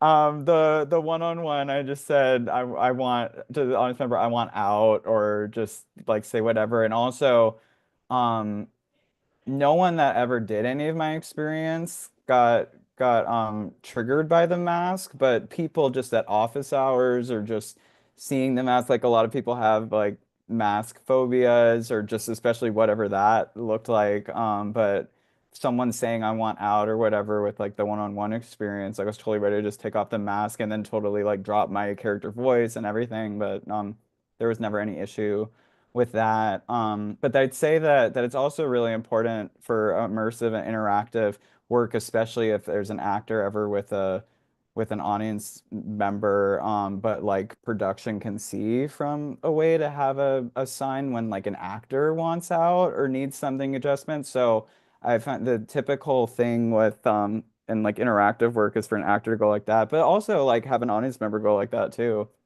Um, yeah, that's my 2 cents. Yeah, I love your actually, and you mentioned because yours is like physically a mask. You take the mask off, but I love just like the metaphor that brings up is it can be like physical or otherwise, where like it sometimes it's not the surroundings or the situation that can freak out an audience member. Sometimes it's the character. It gets too real, it hits a trauma point that they didn't expect, and they emotionally can't do it anymore. And so I love just like that reminder of like you literally took off the mask, but I think that can be like not a physical thing for other people, but yeah, take off the character mask for a second if it gets to that unsafe space with an audience member. I love that. Perfect. We want to liability waivers. You've done them before, Monica, you I said? have. Yeah, I will preface all of this by saying I'm not an attorney. Um, Me either. yeah. So if like you're getting into work that feels really charged or like you want to touch people, that kind of stuff, like that's where I tap out. Choke up my hair. Um, and now my husband's laughing at me. Sorry, guys. Um, but some people do want to make work like that. If that is the type of work you want to make, I would suggest you consult an attorney because my understanding of liability waivers is that someone signing a waiver is not going to prevent you from getting sued if something bad happens. It will be a piece of evidence in court if something bad happens and you are sued, which of course you don't want. Um, you want to take every step possible to keep people safe so it never comes to that point. But sometimes stuff happens. So we have done them. We don't do them for every show. Um, it's been kind of a mix across all of Capital W's work. Stuff that's short, like Hamlet Mobile, we didn't. Stuff that's more casual, we don't tend to. For Rochester 1996, it was a 3-hour journey where we drove people around in a van. We had people sign waivers, you know. So it's kind of your best judgment of like how involved is your work and what are you asking of the audience? And like honestly, the thing that's probably most likely to happen would be like a slip and fall. That's like somebody trips. Like that's way more likely than something catastrophic happening. This also kind of gets into a question of like, if you're getting into more crazy stuff, how have you set up your business? Like, is it just you? Because there are also liability issues around, um, like if, for instance, you want to do like an extreme haunt at Fringe, maybe that's your thing. Um, you would probably want to set up a type of business to support that that's going to limit your personal liability, as opposed to like us being a partnership, which is basically a sole proprietorship, but we were never doing things that were that crazy. But if you want to get weird, talk to a lawyer. Yeah, 100%. And I think for the most part, like most Fringe shows are not going to dip into this area at all. Like the point of asking these questions, y'all, is because we don't want the Fringe to be the end of any journey, right? This is hopefully maybe the start to a larger show that goes full scale where you are going to have to start thinking about these things. So we want that education of like, okay, so here's the 10 things that I want to have in place for my Fringe show. And then knowing the next stage of this piece is going to be the next 10 things. And maybe that is liability waivers. Maybe that is setting up an LLC so that you can start to create these grander visions. But just, steps to consider in the future. I would love to talk pros and cons, like, because I think a lot of people are in that decision-making stage where we can, and there's so many I want to name. I know there's questions about the venues in the chat. So if you're not really wanting to go full bore on this project and learn a new space, meet new people, like get all of these safeties in place, and you can do something in maybe just a less traditional space, something that's more movable. The venues might be your place to start. Maybe they have lobbies, maybe they have parking lots. Maybe, I mean, I know Thymele is a space that is not your traditional black box. So you can create living rooms, you can create, different environments within a still traditional venue that's going to have kind of the Fringe guidelines in place to help make that journey easier for you. And I'm sure, and I think it goes back to Monica's mention of like, go to Google Maps, start to look around and start to look at your venues, like look on their websites and see the weird spaces that they maybe aren't, pushing to Fringe shows because most people aren't booking them. But hot damn, Hudson has a great coffee shop. Or shoot, I didn't even think about the giant closet at Thymele. That would be perfect for, whatever you're doing. So like you can think outside of the box, within the box, and start there as well. But so as people are making their decisions, could all of the panelists give me like a list of some pros of doing this BYOV like larger scene thing and some cons? That way, like I think it helps people make an educated decision on whether this is going to be the right journey for them. Well, my pro with running my own venue is just so liberating and cool to be running it. And I can just create performances whenever. And yeah, because like I wanted to be able to perform a bunch during Fringe, especially that is just one-on-one or I didn't mention earlier that just in terms of accessibility, my one-on-one experience could also be a two-on-one because I knew that some people that either are familiar with like what it is to interact one-on-one with a character, or just they're like, oh, that's like way too much pressure, that bringing a friend or a partner or like family along and a two-on-one, that then it could be more accessible for people. So yeah, I'd have one-on-one and two-on-ones. And so yeah, it was really cool to have like multiple of those in a day and have flexibility and yeah, just like um yeah, just a lot of artistic freedom with able creating the experience around all that. Were there no cons, just all positives? I love it.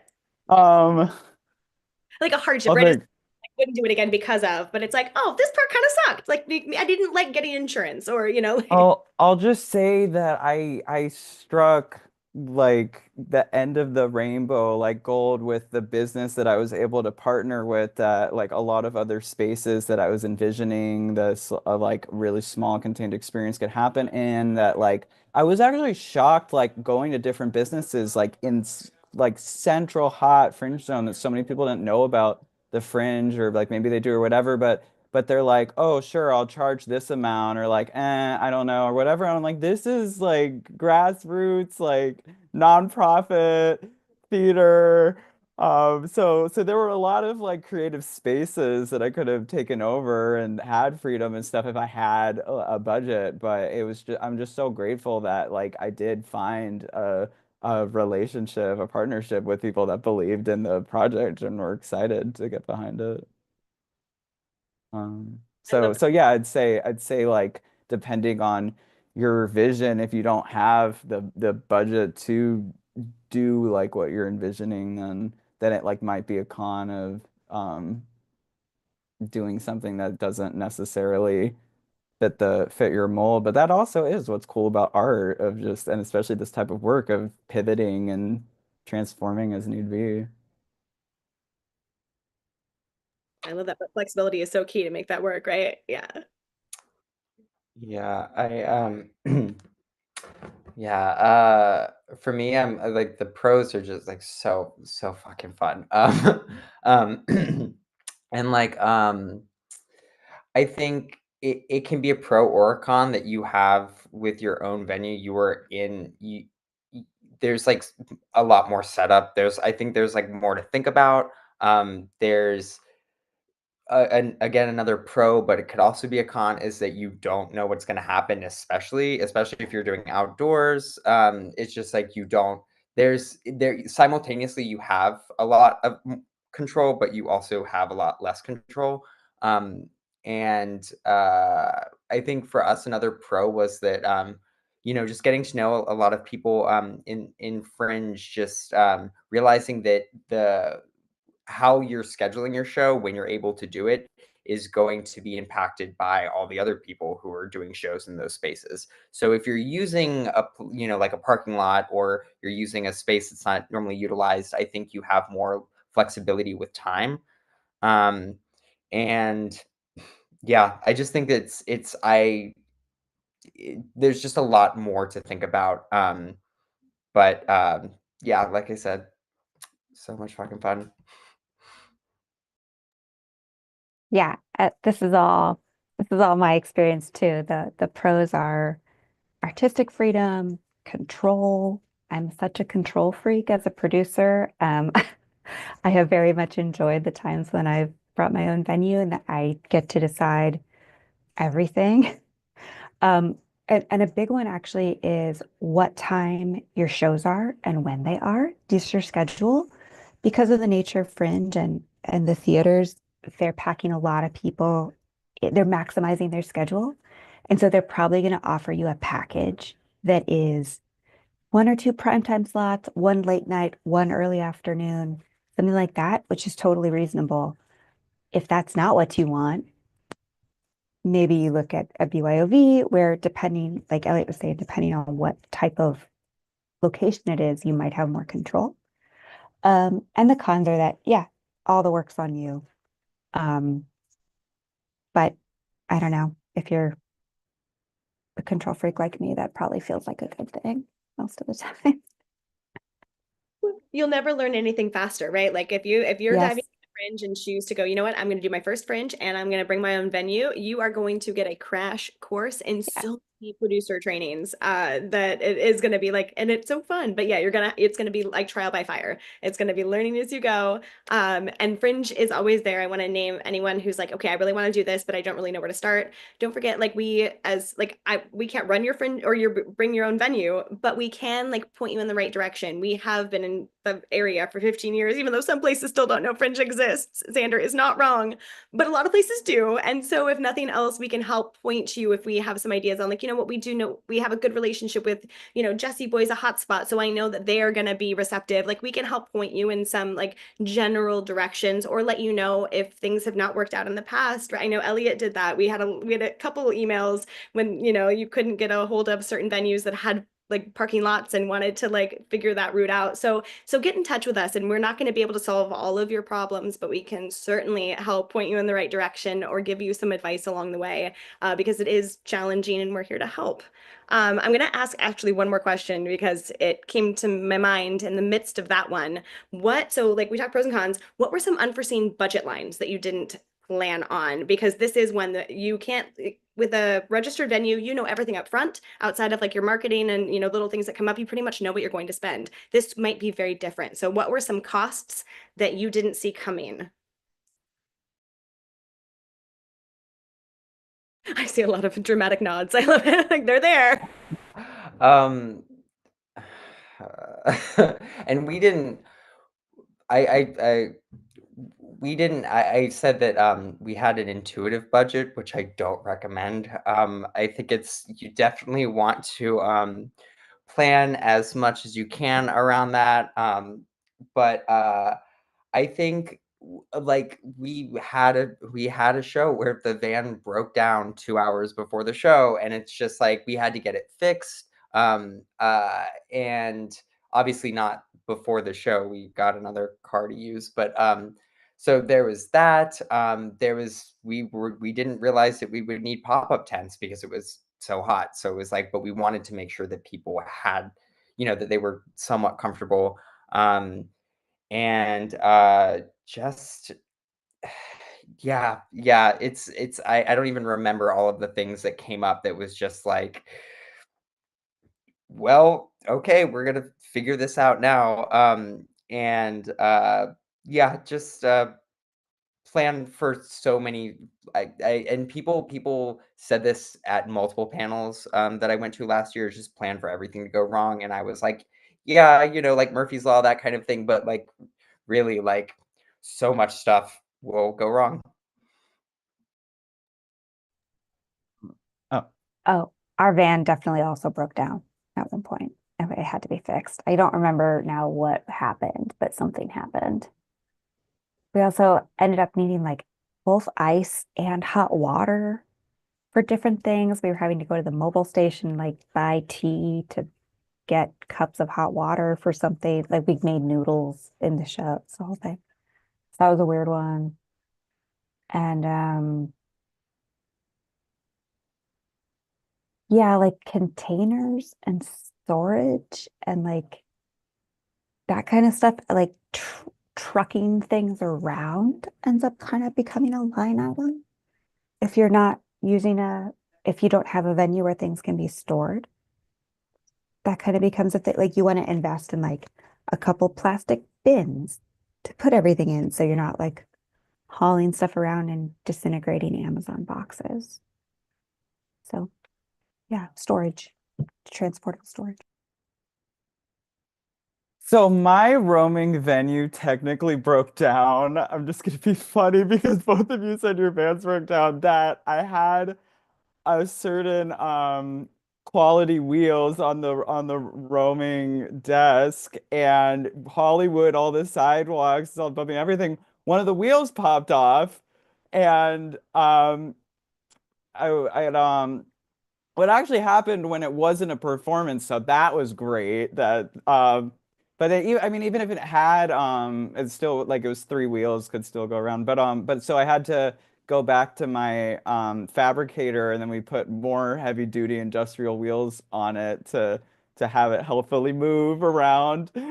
Rugged Hollywood. But that's so funny. All our venues broke down. My general advice when it comes to unexpected costs, I think that this is relevant for anybody producing theater. I mean, first of all, to have like a couple $100 at least set aside emergency budget for whatever. But people that are doing the traditional fringe, actually, like when you have your set tech rehearsal and dress rehearsal times, or even you're just renting out the theater if you want additional rehearsal stuff, build in buffer times that like you may want to go further. And a lot of the venue packages, it'll be a set time of your tech and dress that's included with like the total amount that you're paying, but then check in with your venue of like, oh, is there buffer? If we need to go more, can we pay this extra amount? Because all the wildness that I was doing with the doing two different projects in the Hobgoblin Playhouse, it's like, oh yeah, we needed a ton of extra rehearsal time, and we had envisioned a certain amount and like had a set aside budget, but then there was a few more times that we wanted to get into the space, and so we had to allocate some more funds. But also, I wanted to talk about this at some point on here of like if you're in a position to crowdfund, that is so incredible for doing this type of work, especially if you're doing immersive, like interactive type stuff. So yeah, if you're and if you've never crowdfunded in your community before, then and like you're ready to put your baby into the ether, like yeah, yeah. Because I love that you mentioned if you've never done it before, it's like you only get so many times, like so often, right? There's like a rule of like you can only hit people so many I times. think it's like every 4 or 5 years you get to do one. This has been my experience. It's about how often people want to hear from you. Yeah, But at least I think you're right with like BYOV is a great one where you get to choose how many performances. Like you have that control. So you can add like tickets as a part of your crowdfunding gift. You know, if you're donating X amount of dollars, you have more freedom to give away tickets and it not eat away at your budget by way of running out of seats in the same way your 4 or 5 performances at a traditional venue would eventually eat up. So that's absolutely a good point with like perks of crowdfunding and things like that. And then, Monica, I'm going to read out what you popped into the chat here because I think it's really good information and I want to make sure it's on the live stream happening on YouTube. But industry best practice for contingency is 10% of your total budget. And yeah, Monica mentions it might be extreme for Fringe, but it's a good number to know and consider. Because the last thing we want, like, it's expensive to Fringe. I said it at the town hall yesterday. I will continue to say it. Like, it is not cheap to Fringe. It is cheaper than it is to produce during the rest of the year, certainly, but it is in no world cheap. It is expensive as hell to produce in Los Angeles, and Fringe is no different than that. So I think never like try to over plan to make sure because we don't want anyone to not be able to pay rent, to not be able to take care of themselves.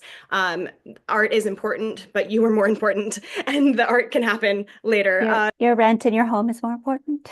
Yes, yes, until we live in a world where our rent is not so high. Like, please make sure you take care of yourselves. So it is smart to have more in the budget than you think is necessary for those worst case scenarios, for those extra rehearsals, because Xander's right. You want to make sure, or yeah, the tent that you had no choice, Elliot. You and your team had to provide shade if you were going to do a performance that day. So all of these contingencies are non-negotiable when it comes to providing a safe space and a quality show.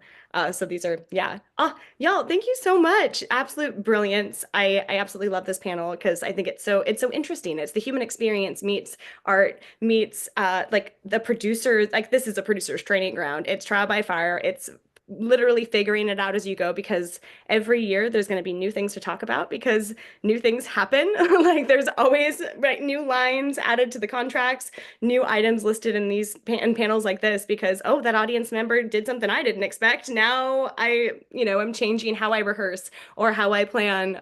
So these panels will always be a little different. But we're going to take some time to grab questions. So we're going to keep it pretty casual. And I know we have people on YouTube as well. So Roddy, let me know if there are any questions coming in on the YouTube chat.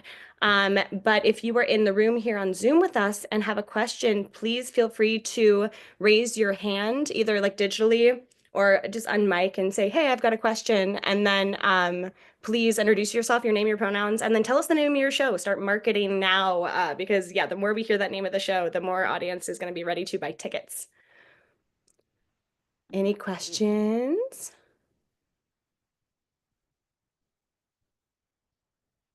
Oh, Roddy, anything from the chat on YouTube?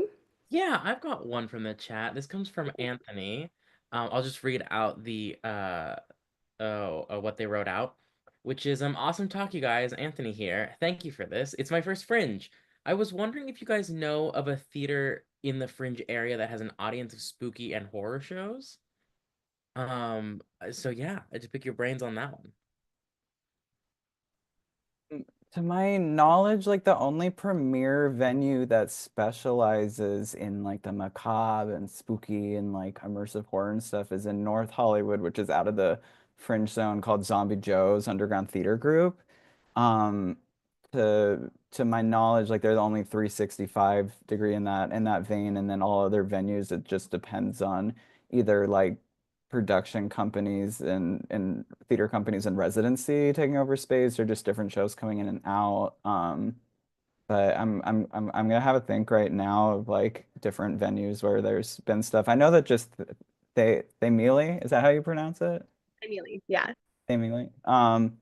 Arts, it's a there's like a big town hall space and a dance studio and then 2 smaller rooms. And there's been shows that have rented out all venues and then made it like walk through experiences. And then they've had the freedom to decorate the spaces if you reserve enough time. And then the same thing with my Hobgoblin Playhouse of how I sectioned off spaces to make more rooms and taking people through.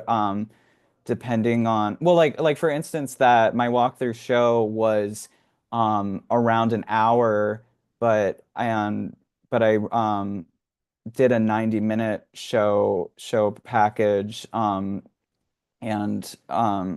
we were able to create more time to set up and tear down. And I know like some other shows at Fringe that instead of the traditional 15-minute setup and 15-minute tear down, they um, did a 90-minute show rental, and they spent like 45 minutes setting something up and then did their like 45-minute show and then fucking everything. So um but yeah, to my knowledge, there's not like, oh yeah, this is the built-in audience. Like, yeah, everybody go here besides Zombie Joe's. Yeah, I'll throw in, I know it's not venue, but it's kind of relevant in that we have the Screamiest Award, and we have not like made our awards official this year, but the last few years, I wouldn't be surprised if they came back, but it's Midsummer Scream, usually presents an award for the Screamiest show at the Fringe. So there is like an awards audience for that genre for sure. And also noting, yeah, again, audience not so much, but if you're looking for a venue that you can really transform, I know like 905 Cole is one that it's only operational Friday through Sunday, but they don't normally stack shows like some of the venues, like the 15-minute load in, load out is going to be tough to do much of anything with the space. Whereas a space like 905 Cole has been known to do more of the immersive. There's been a Gatsby immersive in that space and like things that have really taken over a whole space. I this past December I was in an immersive Christmas Carol show there, and we utilized every space, and it's known as sandbox immersive or open world, where the audience has free will to go wherever into all the different spaces, and there's actors and stuff happening everywhere. And but yeah, 905 Cole, I don't know what they'd charge for Fringe to rent out everything, but they have a giant courtyard, they have a big lobby, they have a main theater, a studio theater, and then 2 levels of classrooms. And so we had access to everything. It was so cool. Yeah, that kind of brings up an interesting point, which is that any theater space, you can talk to the venue about using it in a non-traditional way. Mhm. Like I'm thinking about the dressing room behind what is it, the Broadwater, the what the yeah, but actually both have interesting backstage spaces, the one on Santa Monica and the entrance on Lillian. Um, there's some interesting backstage stuff going on there. And I mean, I love backstages of theaters. And like, depending on the space, you can talk to them. Like, would it be okay if I did, this is a 50-seat house, but I only want 20 audience members because I want to take people through the dressing rooms and I don't know, the hallways and the bathrooms and whatever. Like, that's totally an option. I think you'll find that, Anthony, you'll find that the vibe, you'll probably want to decide on vibe and like what feels right. Because I think LA is, we're the horror capital of the country. You're going to find that audience who loves horror, um, no matter where you are within the Fringe zone. And I love and play with lights too, right? Like sensory can be a big part of it. And I specifically have definitely seen this in other fringes like Edinburgh and Adelaide, where they just play with light and then it's all sensory. Like you turn off the lights and we don't know what's what anymore. You don't have to worry about, the set dressing. There's none of that necessary. It's all about the sound and the touch and the things that are within. So I mean, it actually brings up consent, which we lately talked about too, but knowing if you're touching people, think about ways to make sure you're doing so with consent and full understanding of what is going to take place in that space. So if you are in an all dark setting and you plan on touching the audience, make sure that's a discussion ahead of time, or you have ways to mark safety. Whether it's sometimes here's a sticker for people that are willing to play a little bit more, or there's ways. I know Peter was a clown who did a show last year who had a great way of gauging his audience's comfortability by having a moment with them before the show started. It's coming up, and it was this. I remember he grabbed my hand, and it took a minute. And at first, I was like, "What in the hell is happening?" And I was like, "Oh my God, he's testing my comfortability." He could see that I was panicked, that I was sweating profusely just by like a quick handhold, and I was never bothered the entire show. So it's like thinking of this, especially in the horror genre. I'm glad that came up because it brought me to consent. But thinking of ways to make sure your audience is safe is especially important if you're going to scare them. That's such a cool story, Lois. I love that. Any other questions? Oh, I see a camera come on. Yeah, pop in. Yeah, just feel free to unmute yourself and ask your question.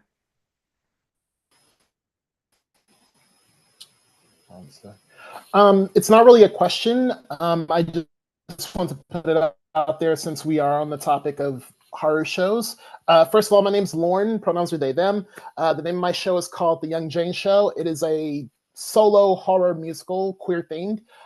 So I just want to say if anybody is doing a horror show with queer themes, please reach out to me. I'll put my email in the chat. But June is also Pride Month, regardless of who is in office. It is still Pride Month. And part of me, how I celebrate Pride is just to highlight queer folks' contributions to the horror genre. Mary Shelley, she invented both horror and sci-fi. So I always like to bring that to the forefront. So if anyone is doing a horror show with queer themes, please reach out to me. Maybe we can cross promote or, interact with each other's shows, something like that. And yeah, that's all I want to say. Thank you. Love it. Thank you so much for sharing. I love that. And I think that is a big part of the Fringe community, right? I think all of the panelists can speak to that is you're doing exactly the right thing. Dive in and how can you help a fellow show and how can your fellow show help you? And that working together is going to create such a better experience for everyone involved. All right, last call for questions. And if not, I think y'all, 4 minutes early on time. Last call with questions from the chat. Roddy, anything on YouTube? We are good. Anthony just said, you guys are the best. Thank you. Looking forward to meeting everyone. Thank you, Anthony.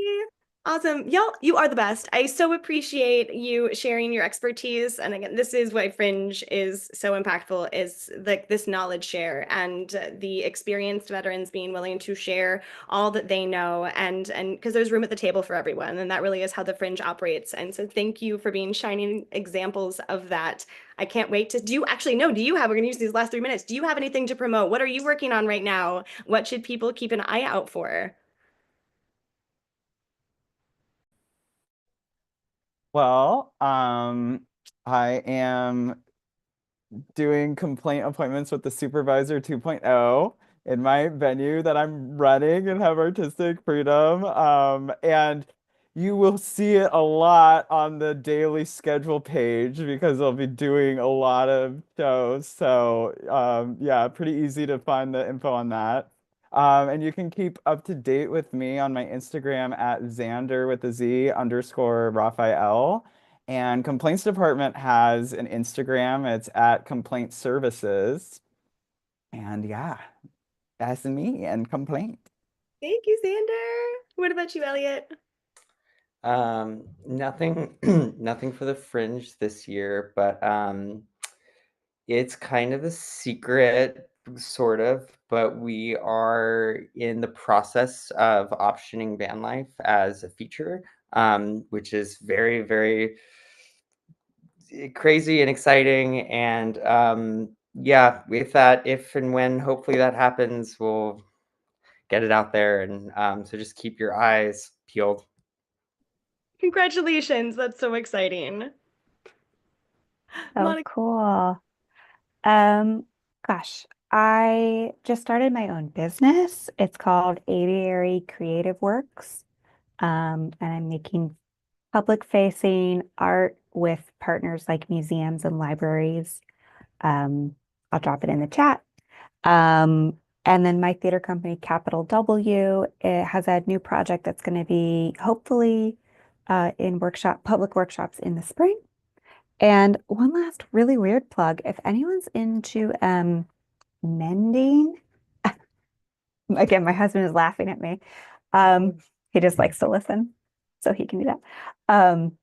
I'm teaching a workshop this Saturday about how to fix your clothes and make them more fun. So I'll drop my Instagram in the chat, and if you are interested in any of those things, you can find them all there. Awesome. Y'all, thank you. And yeah, please, panelists, drop your Instagrams, your websites in the chat. We're so grateful for y'all. And so we're gonna, Roddy, go ahead and take it off. Actually, scholarships, y'all apply tomorrow midnight. Make sure you apply by tomorrow at midnight. We would love to have your application in so we can give out so many scholarships